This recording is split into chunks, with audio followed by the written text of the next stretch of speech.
Good afternoon. Happy snowy Thursday, everyone. We're going to give it, thank you for joining us today. We're going to give it maybe another 30, 40 seconds or so.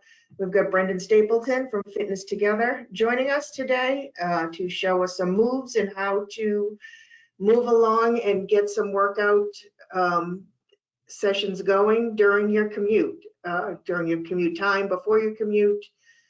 So we'll get that going in just a couple seconds. I see some more people signing on here, so we'll give them a chance to get started. So you guys probably got some exercise yesterday from shoveling, right? Already limbered up for today. So we'll get started. So again, welcome everyone today to our live commuter fitness workshop. Again, my name is Julie Quinn, and joining me to facilitate today's webinar are Kelly Marsacci and Sophia Gallimore. The webinar is sponsored by Transaction Associates, Transportation Management Associations, or TMAs, and our private clients. Transaction Associates manages commuting programs and benefits and also has a shuttle service division. Today, we welcome back Brendan Stapleton, owner of Fitness Together in Burlington and in Melrose. He is an experienced certified personal trainer in many industries. Brendan will give us some tips to keeping those New Year's resolutions, how to make small changes that can make a big difference. He will show us a series of movements designed to do at or near your desk if you are teleworking or working on site. Follow along during this lunchtime session and come away with ideas put into your everyday schedule that can make a big impact on improving your overall wellness. We do welcome your questions throughout the webinar. Please use the questions box on the right-hand side of your sidebar, and we'll answer your questions probably about halfway point and also at the end of the session. This session will be recorded, and you'll receive a follow-up email with a link to the recording and a short feedback survey that we ask you to complete. So let's do one quick poll before we begin to see how Brendan can focus his presentation. Kel? Yeah, so what are your fitness goals stories? So please check all that apply. So I need to find more time to fit in a workout every day. My diet needs improvement. I don't know where to get started. I'm still in that holiday slump. I still feel like I've been off track since Thanksgiving time. So go ahead and just check all those that apply to you so Brendan can do his thing. We'll leave this open for about 30 seconds or so. Let everyone get all their votes in. What's sort of your fitness story? Okay, looks like we got a couple more votes still coming in. All right. So we have 100% my diet needs improvement and 67% need to find time to fit in a workout every day. So this will be good. And then 33% they're still feeling that sort of holiday slump that they've been off track for a while now. So there we go. Okay, thank you. All right, well, with that, I'm going to leave it over to Brendan, and we'll stop about midpoint for some questions, another poll, and we'll go from there. So all yours, Brendan, take it away. All right, thanks, everybody. Thanks for attending and logging on. Got a bunch of notes here, so don't mind me in that sense. But the poll's interesting. We sort of hear those same things with our clients, whether they're virtual or in our studio. So as Julie mentioned, I'm here to give you some tips and tricks for your, whether you're sitting at home at the desk or you're commuting back into the office and you're sitting at that desk. Essentially, you can see I have my chair behind me, which we'll be using in a second to get some stretches in and some mobility drills. So the big things we hear from clients who sit all day is, my back hurts, my neck hurts. I find myself, all scrunched up at the decks, squinting, I'm on Zoom, 12 hours a day type of thing. So my goal today is really just to go through some basic stuff that you guys and gals can do at home, whether you're at, the home office or the work office. So I figure we start with the sitting, and then we can get up and sort of move around your office. All right. So a couple of the ones for sitting, because we're always sitting, is some basic stuff just to increase mobility, right? So we all sit, right? We're all at the desk. Now, some of you may say, well, I have a standing desk. Same thing still apply. You're in a static position for long periods of time where you sort of relax this posterior chain, this upper back, while the front of you, the anterior chain kind of gets tight from typing, again, whether you're sitting or standing. So while you're sitting in your chair or you're standing, you really want to be conscious of, how you're sitting in regards to your spine, right? Something we see a lot is C-spine, where you're hunched up and you're falling forward and you're leaning, right? And you're typing. Even if you were standing, that same thing, you end up resting on the desk, whatnot. So a couple things to think about is just be conscious of having a tall spine, right? Like you're a puppet and, there's a puppeteer above you and it's pulling that string, right? Sit up tall and lengthen that spine. If anybody takes yoga or anything like that, you'll hear it lengthen a lot. So same concept of when you're sitting, okay? A couple things you can do that are just easy, and this is something to maybe do every half hour or hour. Outside of getting up and just moving around, simply hands on the chest, right? Let's give you this view here, and just try to rotate. Leave the bottom half stationary and just try to rotate through the trunk, all right? And give it a pause, right? Come back to center and just rotate. Super simple. We hardly ever do it, right? Again, because we're static. Right? If you're at a desk, again, sitting or standing, it doesn't matter. Everybody, the buzzwords right now are carpal tunnel, tennis elbow, right? Golf elbow. A couple things we can do to help with that is while you've got the desk in front of you, just get a nice gentle stretch. Put your hands right at the edge of the desk, your fingers, right? And really work on getting the extensors, the forearm muscles, to sort of relax, right? Same thing goes on the other side. Push your hands into the desk or the table like so. You can also get the same effect by gently stretching this way, right? So again, these aren't crazy. These are just basic stuff you can do while sitting, while you're on Zoom, right? Another easy one would be to simply bring one leg up, right? This is called figure 4 position. And with a tall spine, right, not hunched forward, but a nice tall neutral spine, just hinge in, right? Now I'm getting a nice glute stretch right here, all the way from my back pocket right up into my knee. Okay, hold this for 30 seconds, a couple inhales, couple exhales, come back and switch sides. All right, again, figure 4, tall spine, and just leaning forward. Okay, again, 30 seconds, a couple breaths in, a couple breaths out. Another interesting one we hear a lot from clients is, oh, my neck's so tight, right? Oh, the traps, I feel like they're always stuck in my ears. Okay, not a problem. Sitting up in your chair, place both hands underneath your butt, okay? Again, tall spine. Now simply, gently, just tilt your head to one side. Now you'll notice that as you stretch your neck this way, again, be gentle, you're gonna feel a nice long stretching sensation down into the shoulder. Now these are those those levators, and they essentially bring the traps up, right? So what we're trying to do is deregulate them and get a nice stretch in those, okay? So anything from just simple trunk rotations to stretching out the wrists and the forearms, the flexors, extensors, right? Some traps, stretching those out, as well as a figure 4 stretch, okay? So those are just nice, easy things you can do while sitting.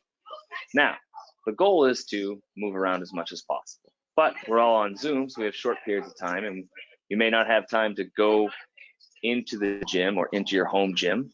So a couple things we can do while you're maybe on a break or off video, but you can still listen to audio, is a couple things that are underrated.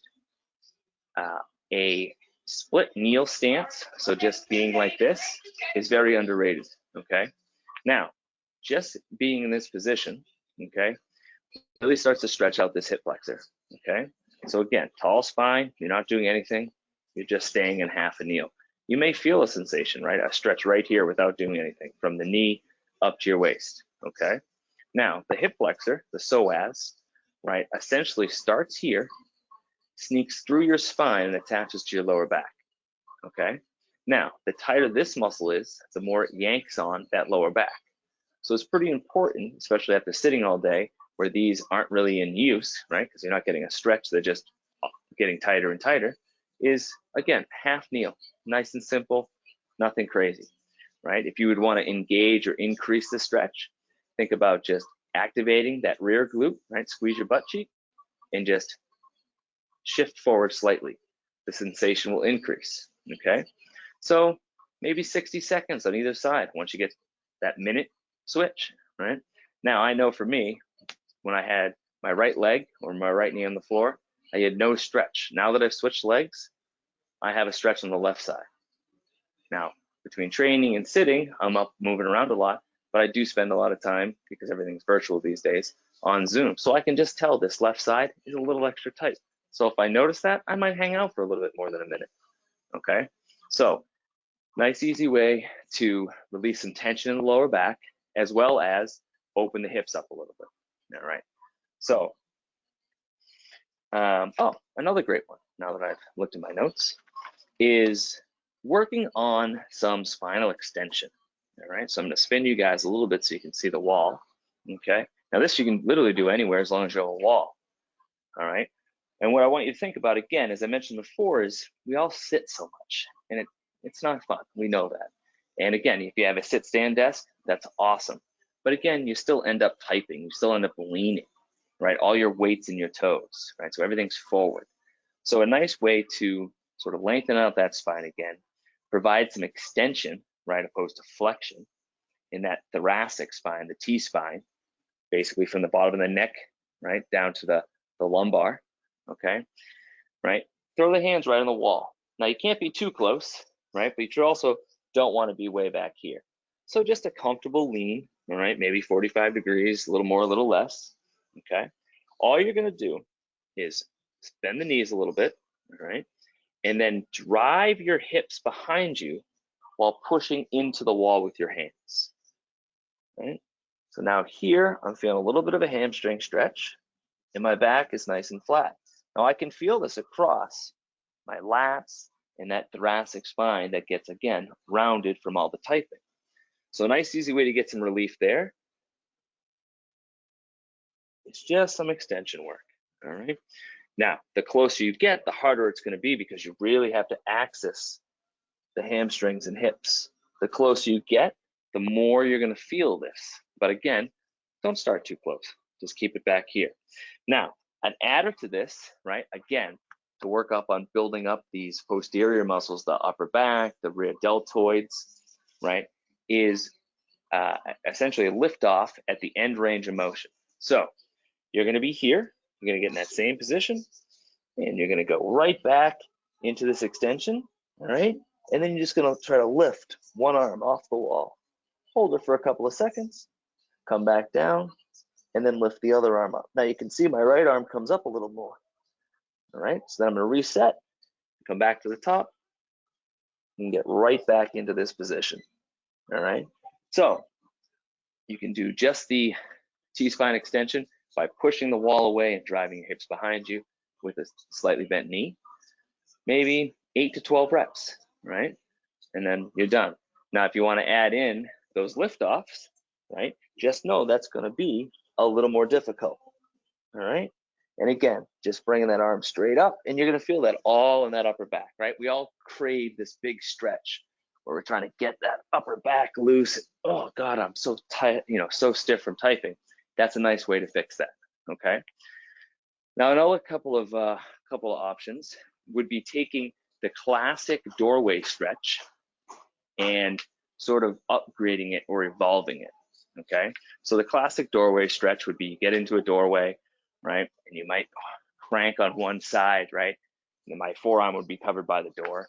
Or you might see, you know, both arms in the doorway and you try to stretch out that chest. Again, it gets tight, right, from all the sitting, all the stress, all the typing, right? Again, if you're driving, anything that is in that seated position or that leaning position, the inside, this anterior chain gets tight. So we're always trying to stretch that area out.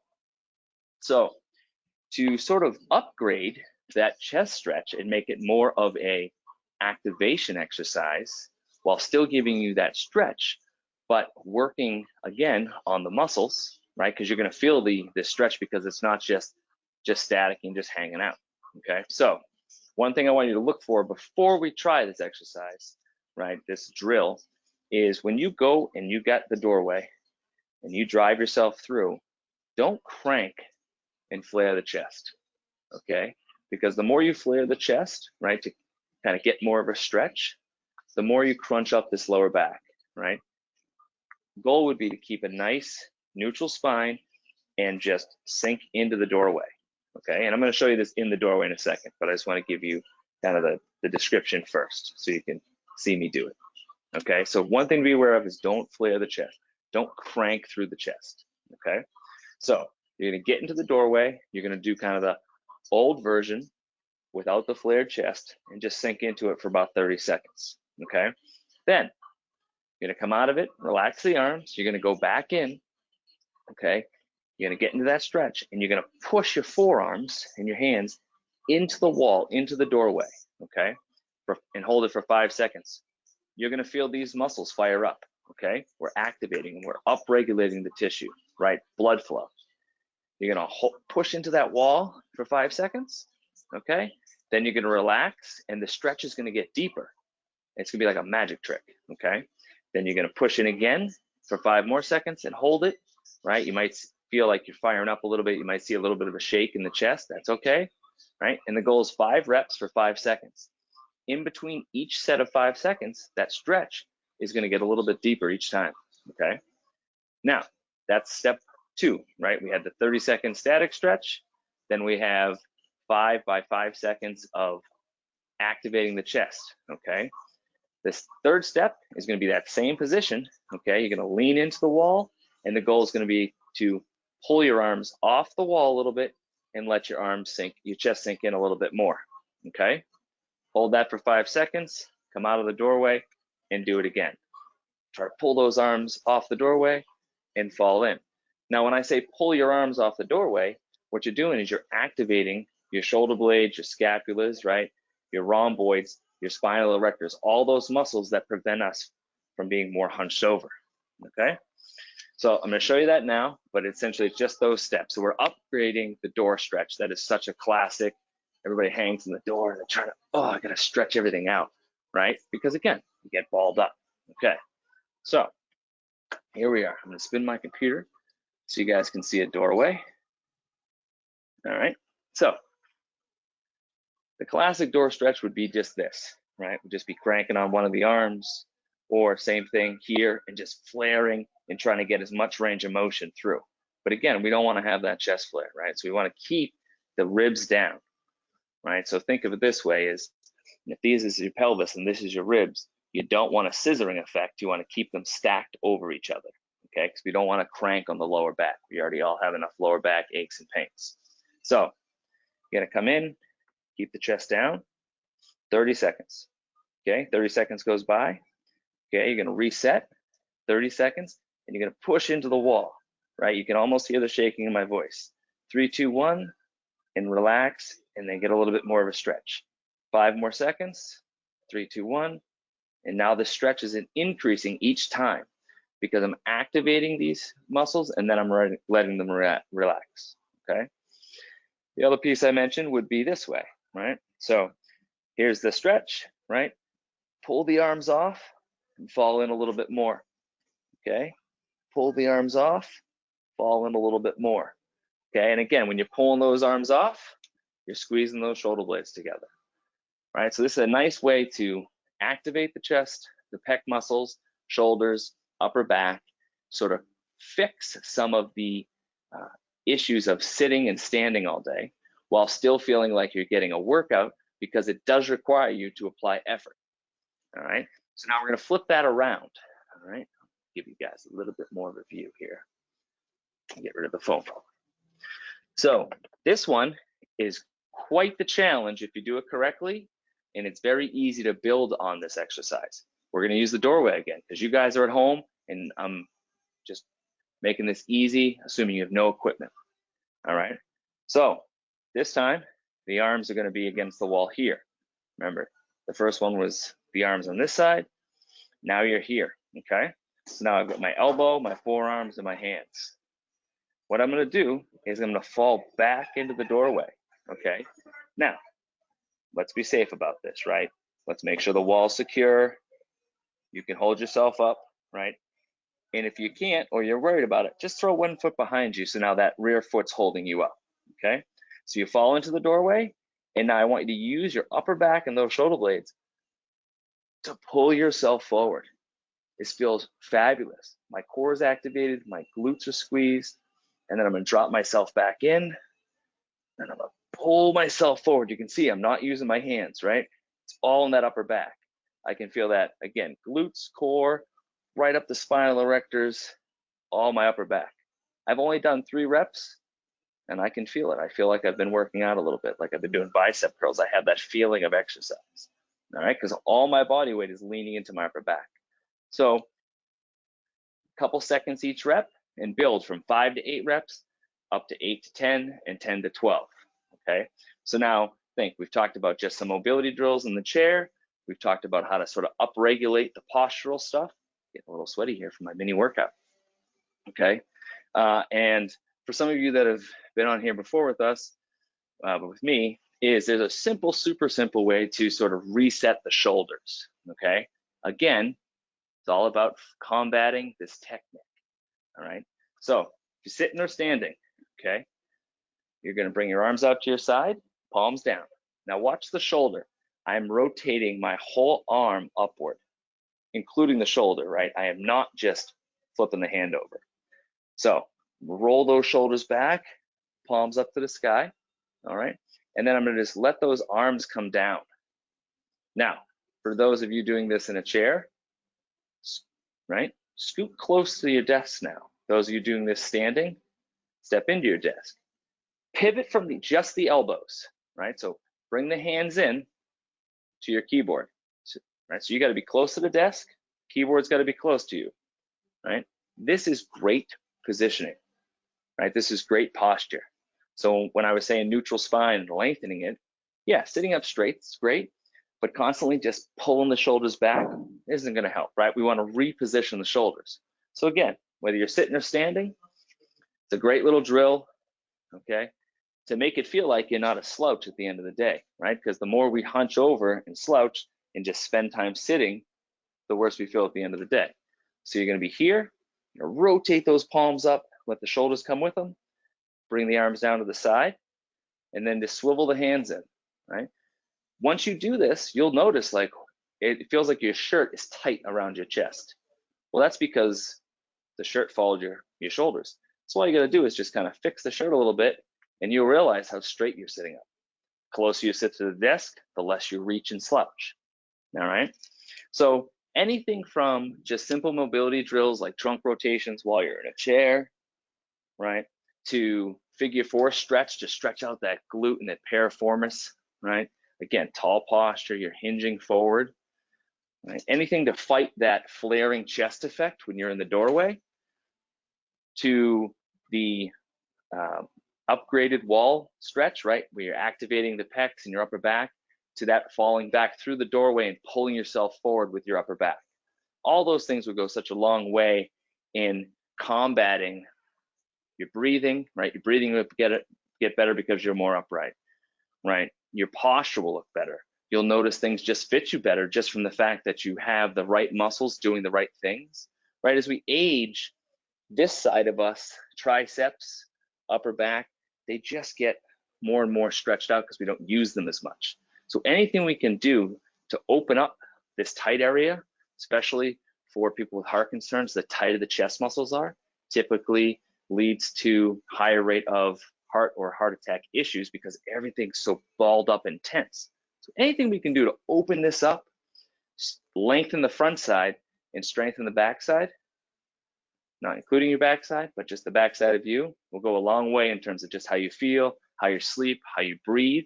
And like I said, just from doing a few exercises in the doorway, I could actually feel like I was getting a little bit of a workout in. And you could do any or all of those once a day, twice a day, or 3 times a day. You're not going to hurt yourself doing them by a little extra, but at the same time, if you can only do it once a day, great. If you do it twice, awesome. The more, the better in that sense.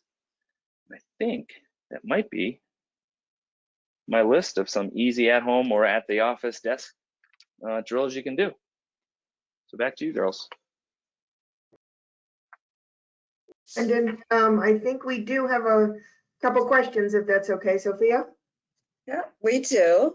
So our first question is, Brendan, do you recommend any of the perfect posture devices that we've seen on TV to help keep a tall straight spine? So I get this question all the time. I would say it depends. And I know that's a kind of a, a blah answer.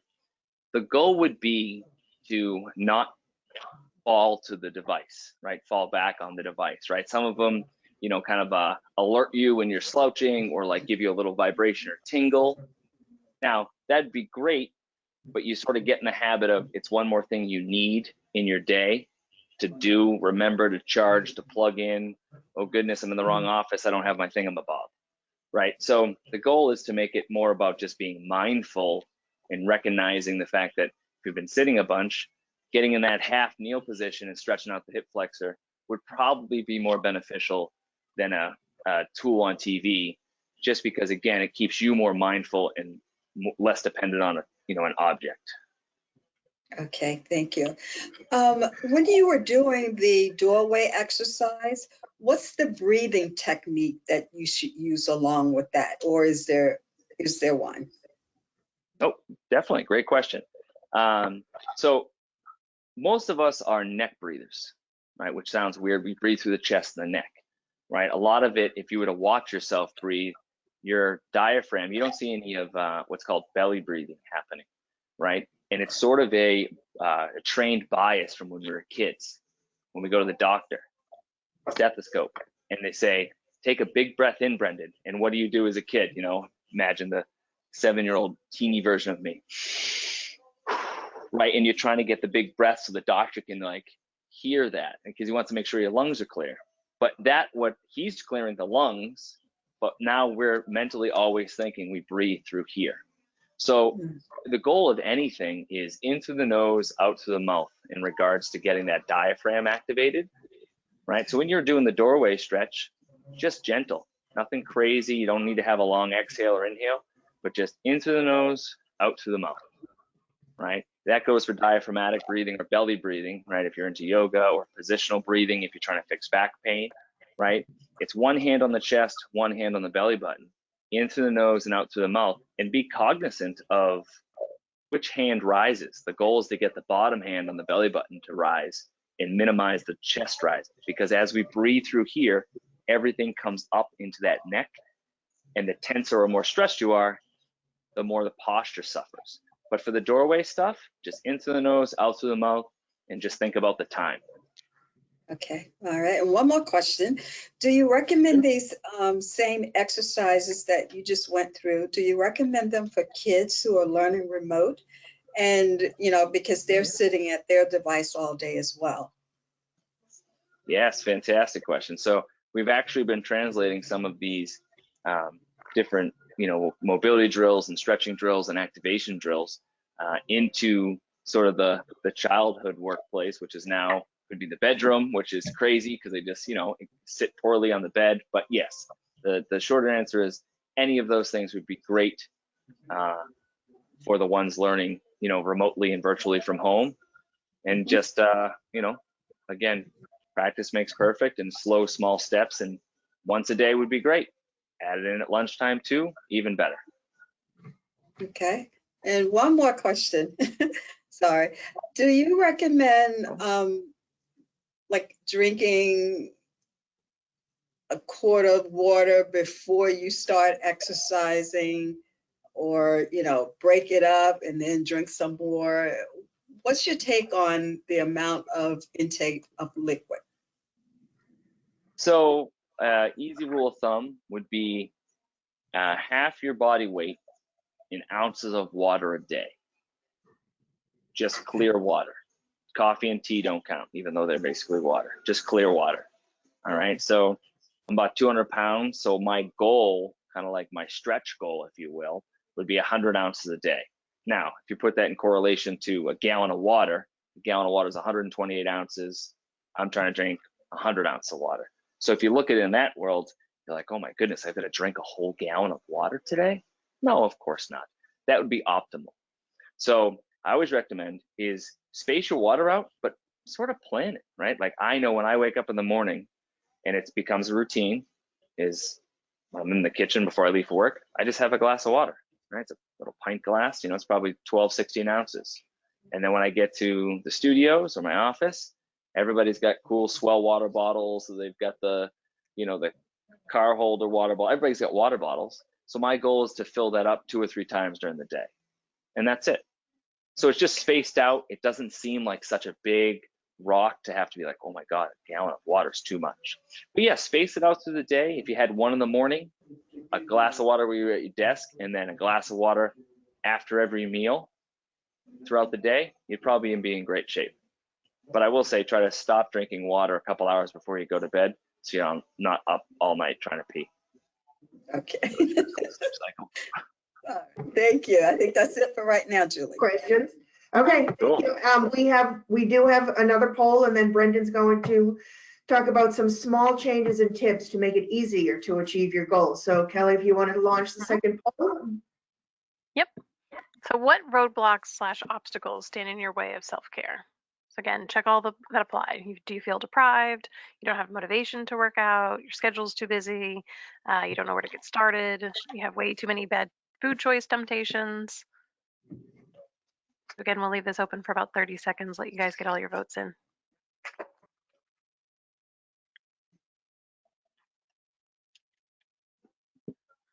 Looks like the votes are still coming in, so we'll give it a couple more seconds. Get all those responses collected. Okay. So it looks like we have a little bit of a split. We have 67% for both. My schedule is too busy and I have way too many bad food choice temptations. Excuse me. And the 33% split, not having any motivation and then not knowing where to get started. Okay, Yeah. I guess I'll leave that back to you, and you can give us the more tips and tricks to achieve our goals. Awesome. Thanks, Bren. So again, those answers are sort of typical. You guys aren't alone in that, right? A lot of times this time of year is overwhelming. Just gotten out of the holiday season where, the sweets are at their all-time high, and even, with the last year of people not getting together, the food aspect of things seem to still happen for everybody. And yeah, temptation, not being motivated to work out, and sometimes you get in this reverse cycle, this negative cycle of like, well, I'm not working out, so why should I eat healthy?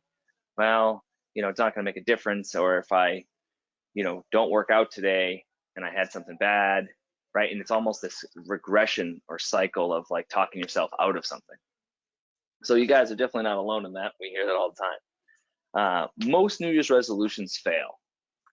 I don't know if you guys ever thought of it like that, but most of them fail only because there's so much pressure put on, or we put on ourselves on the first of the year, because we say, okay, this is the new year. I want to have a new me. New year, new you, right? The slogans are everywhere. Advertising, commercials, Facebook, the ads that follow you around the internet, everything is all about the new year and the new you. So what we try to do is we try not to have clients set resolutions, as crazy as that sounds, right? But just if you want to use the beginning of the year, which we're in right now, as a jumping off point, right, as a stepping off point, think of it more along the lines of setting some SMART goals. Now, we've all heard of, specific, measurable, obtainable, realistic, timely, and then maybe SMARTs where the last S would be shared, but not so much those specifically, or that acronym specifically, but more along the lines of what is going to work and what is not going to work, right? So if you said, okay, maybe not a new year, new me, but starting today, I'm going to try to do one new thing this week. I'm going to add in shutting the TV off an extra hour earlier and read before bed, right? Small steps make big changes. You don't have to say, okay, I'm going to be perfect on my nutrition. My new diet has to be awesome, and I'm going to work out, 14 times a week. It's just not feasible. And when you put that extremism right in the beginning with your goals or your resolutions, that's where they tend to go really well for about 6 weeks, and then nothing. And then one little speed bump and the whole plan falls apart, right? And then we sort of try to get back into it again. We just can't seem to do it. And then it's the nice weather, and whatever happens, there's always going to be something that throws everybody off, throws you off, throws me off, okay? So when we set goals with clients, and even when, myself or my family, it's self-reflection, right? And it's brainstorming and we say, okay, what do I want my goals to be? Whether it's I want to feel better, I want to sleep better, I want to lose some weight, I want to get back to running, I want to run a 5K, whatever the goal may be, right? I want to, rock climb, or I want to do couch to 5K. Figure out what the goals are, but then brainstorm. Think about what the roadblocks are going to be so that you're self-aware of, okay, I know that I really like sweets, or I know that I don't do the grocery shopping and so does, and that person is going to bring all this sweets into the house, right? So that's not going to help with the weight loss goals. Or if your goal is a couch to 5K, right? From doing nothing to be able to run or jog a 5K, well, what are the obstacles? Oh, it's cold out. Okay, well, let's figure that out. We got to get some warmer gear, right? So brainstorming and being prepared and acknowledge this kind of the roadblocks, the obstacles is huge. It may not seem that way, but just realizing it and then being able to be prepared for when they happen and what the workaround is going to be. Okay, so that's pretty big. Secondly, share your goals with people, right? Find an accountability partner. Find someone who's also looking to have a lifestyle change, right? Because this is really a lifestyle change, these New Year's resolutions. But again, those are extreme.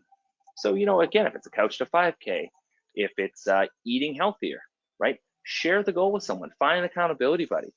Whether that's a personal trainer, whether it's a virtual group, like a Weight Watchers has virtual, right? Or if it's an office mate or just a friend, right?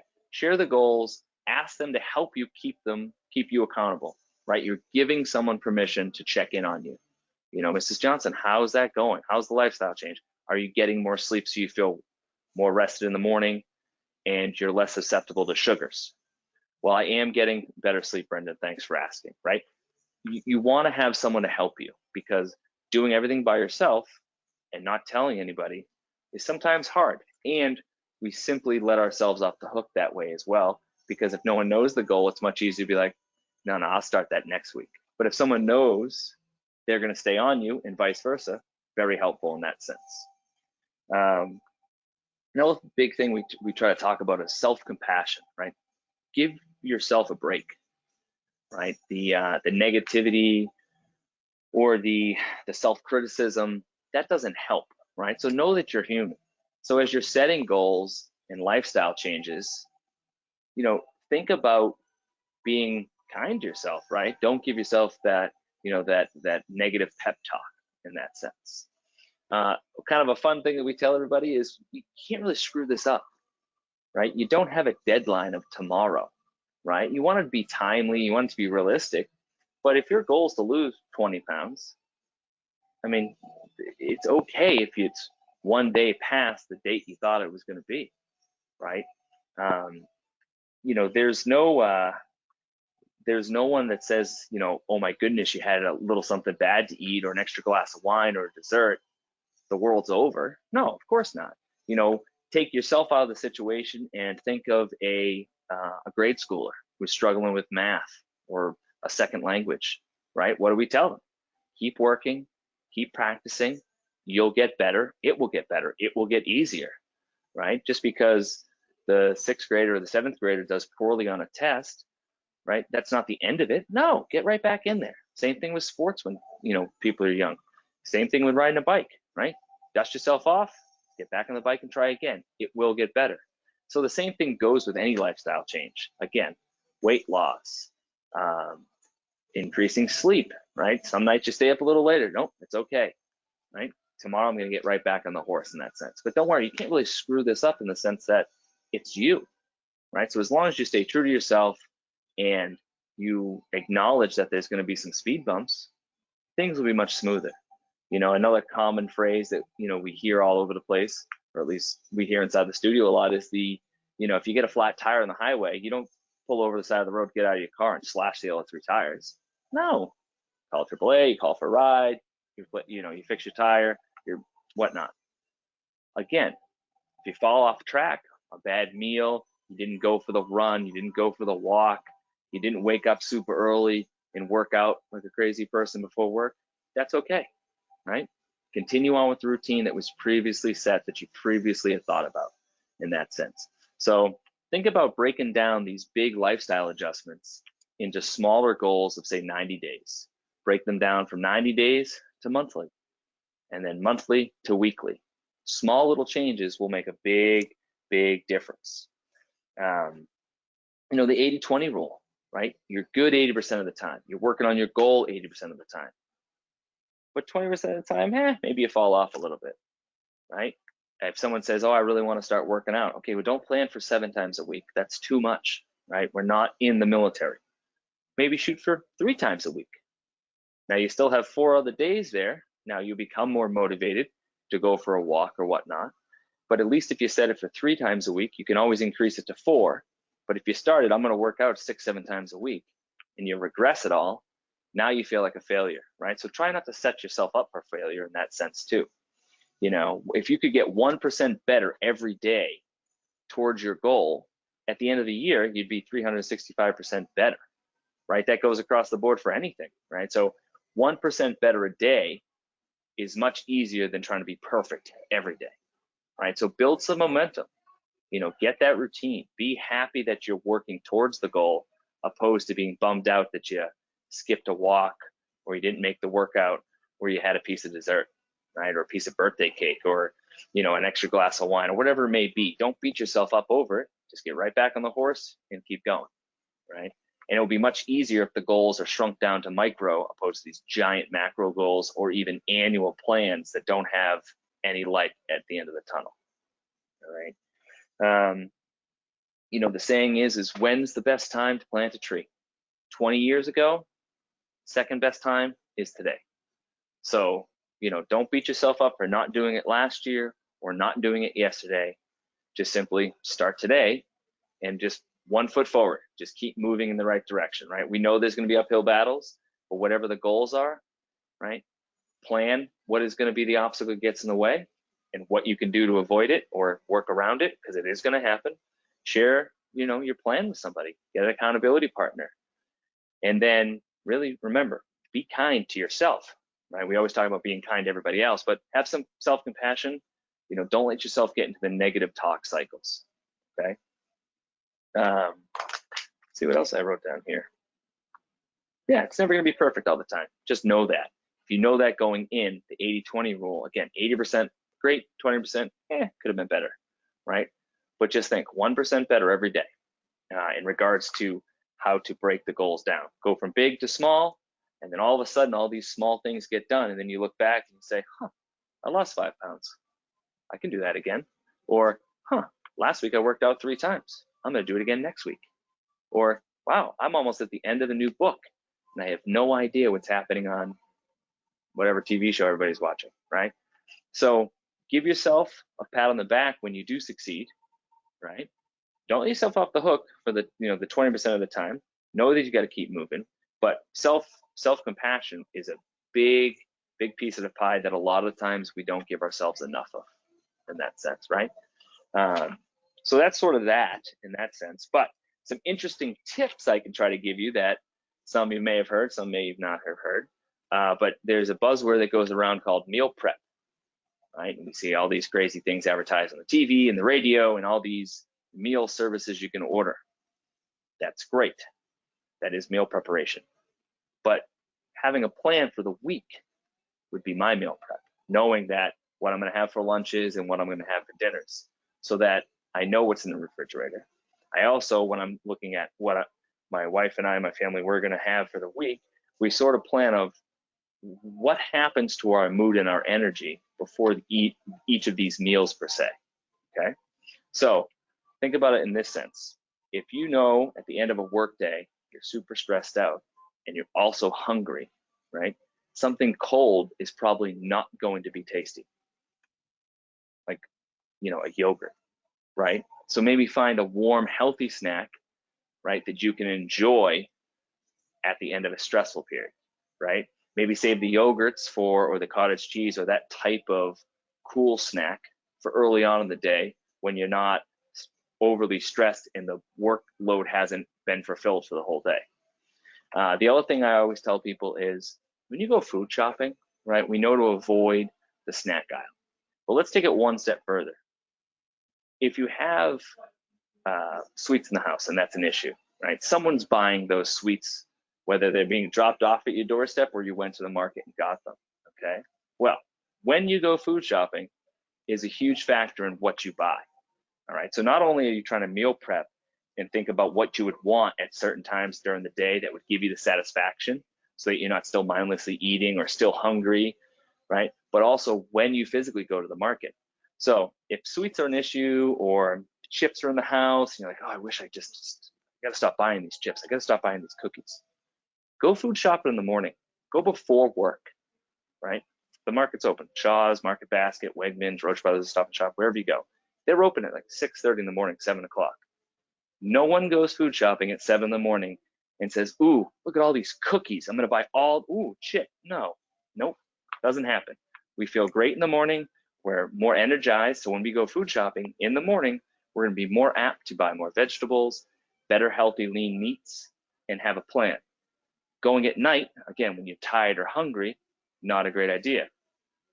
The other thing is going when it's the busiest times, obviously not favorable in this landscape, but when the more people are at the market or the store, the more we rush and we don't know like, oh, well, they don't have any of that. I need a snack for, Tuesday's lunch and I need that. And you just grab stuff and go and you lose your plan, right? So think about going to the market early mornings, all right? So go before you go to work in that sense, because you'll be less apt to buy the food you don't want to have in the house.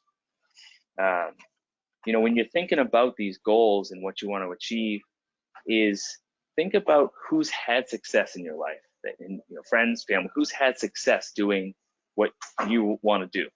Lose weight, move more, couch to 5K, whatever. Go poll them. Hey, how'd you do it, Frank? Well, I did this. Okay, what is that? Okay, so here's 2 or 3 things from Frank that worked really well. Well, is that a proven theory?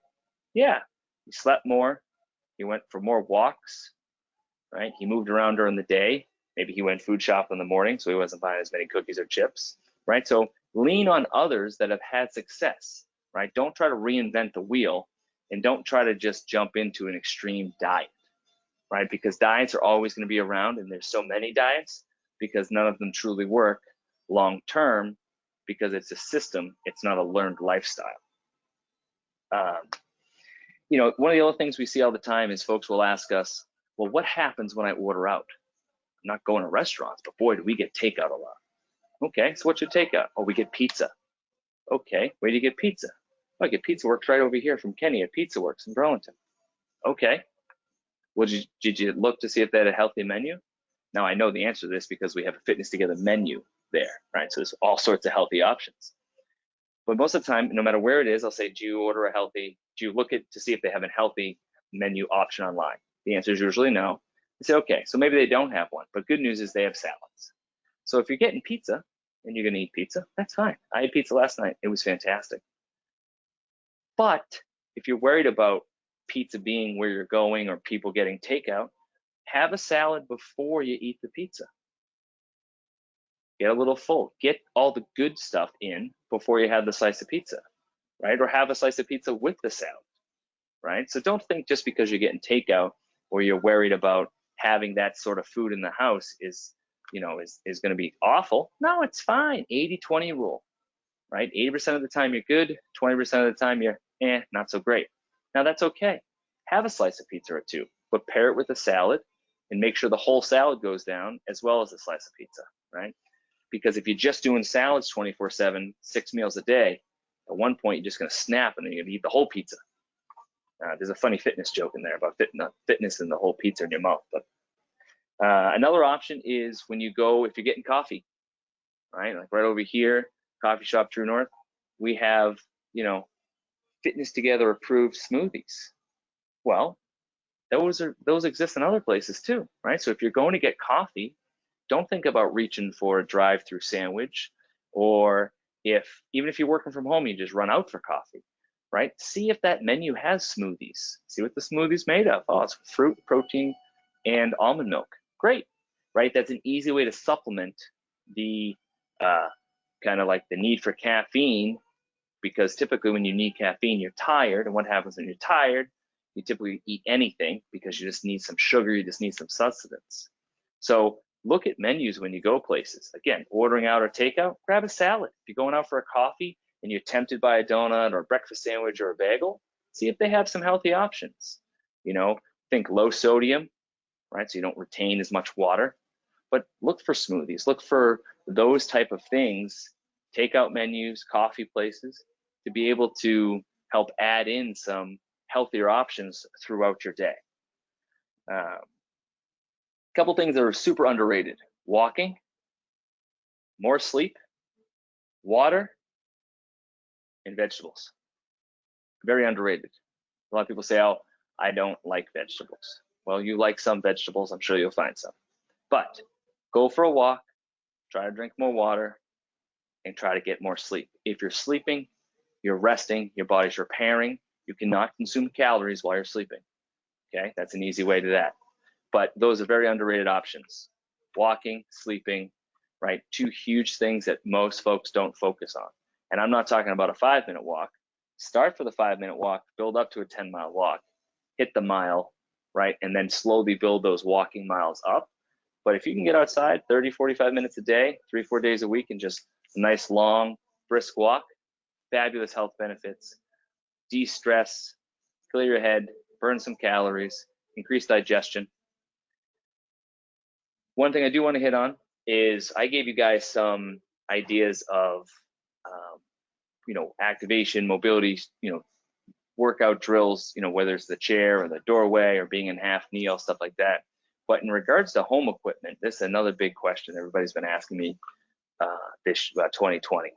And my response is home equipment is great. So if you guys are just looking for some basic stuff, I would suggest a floor mat or a yoga mat, right? So if you're on the floor, you're not hurting your knees or whatnot. A foam roller, a mini band, and a TRX, right? So a mini band, I have a couple of these right here so you can see them. But with just a mini loop band, you can Google them. They're about this big. There's workouts upon workouts with mini bands. They're very cheap, and it's gonna take a beating, right? A foam roller, right?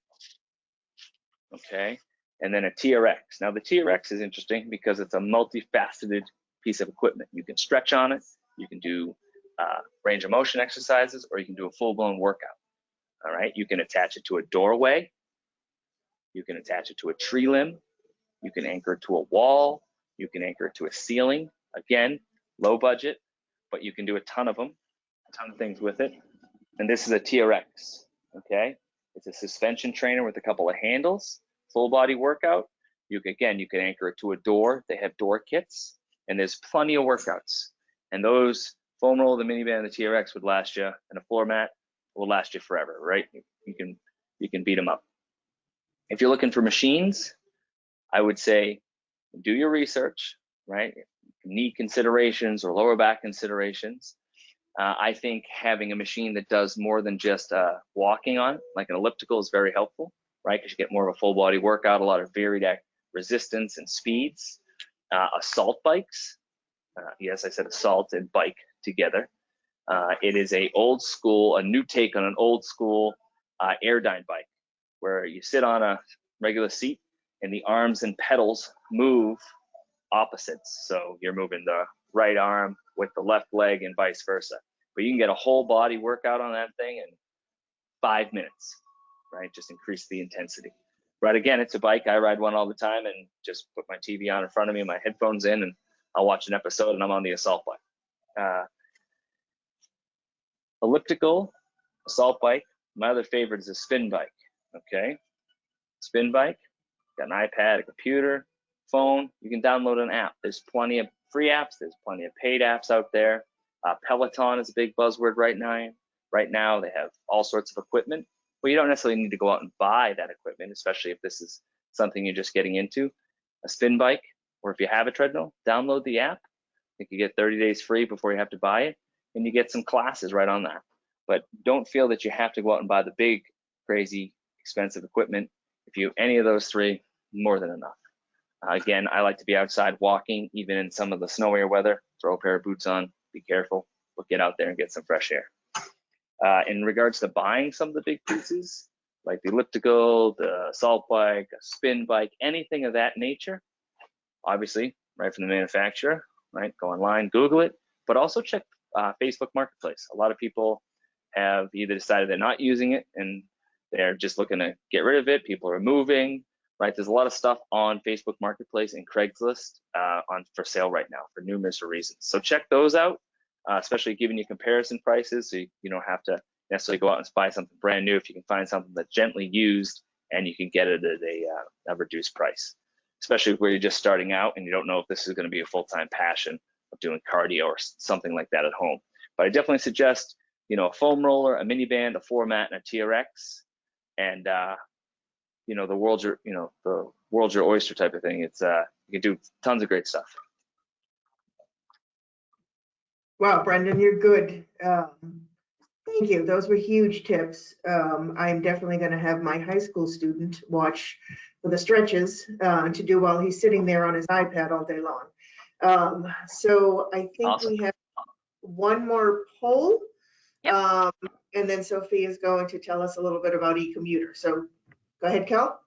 Yep. So just, we talked a lot about goals and things that we can do to just improve our overall well-being. So after participating today, what is the one change you feel that you can carry through with to improve your overall well-being? Is that eating more accountably? Is that getting more sleep? Is it planning to include a little bit of fitness in your day? Trying to get back to / join a gym or work one-on-one with a fitness trainer? Is it to start walking or biking? So just so we can kind of all come away with just like one intention after today's session. So we'll leave this open for about another couple seconds. It looks like a lot of people have already put in their votes. All right. So 100% are on eating accountability. So shop better, make healthier choices. I definitely appreciated the go shopping early. So I think that's great. Yeah, I agree. That's a huge one. Huge one. It's amazing how well it works too. Yeah, it's psychological. Hold yourself accountable. Absolutely. You just have to get yourself to do it. Sophia, do you want to talk a little bit about e-commuter? Well, since we're so close with time, we just want to make sure, just wanted to mention, hopefully you guys will include e-commuter as a goal that, it's little simple steps. First step is registering. Second step is, you know what? I want a bike. Go in and look for a bike buddy. Go in and look for the best bike paths. We want to tie in healthy commuting, healthy choices, exercising. So I'll end it with that. Awesome. Thank you. Thank you. Again, thank you, Brendan, for live streaming our fitness video workshop and everyone who joined.